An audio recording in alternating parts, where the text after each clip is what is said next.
Kai Sotto, ang pambato ng Pilipinas, ay inaasahan na maglalaro pa rin sa Japan B-League at lilipat lang sa Koshigaya Alphas.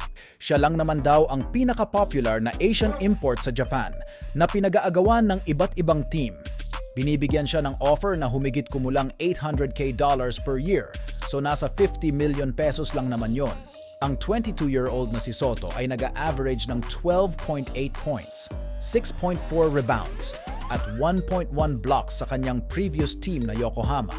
Kung matatandaan nyo, last season ay nagpakitang gilas itong si Sotto na nakascore ng 28 points sa kanyang 12 of 15 shooting, na meron ding 6 rebounds laban sa semi-finalists Alvark Tokyo. Simula nun, kinakitaan na ng magandang performance itong si Kai Sotto. Inaasahan na malaki ang maitutulong ni Kai Sotto sa kanyang bagong team na Koshigaya dahil tumatanda na rin ang mga big man nito na sina Gary Hamilton at Justin Harper. Sa pagpasok ng batang 7-footer, ine-expect ng marami na makakakuha ito ng substantial playing time. Isa din ito sa strategy na ginagawa ni Kai Sotto para kumita ng pera at ipagpatuloy ang pangarap nito na makapasok sa NBA.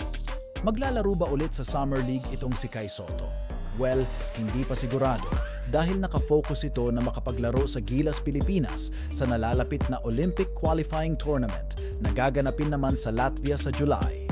From July 2 to 7, ang Gilas Pilipinas ay makikipag-compete sa qualification tournament in Riga, kung saan haharapin nila ang Latvia, Georgia, Brazil, Cameroon at Montenegro.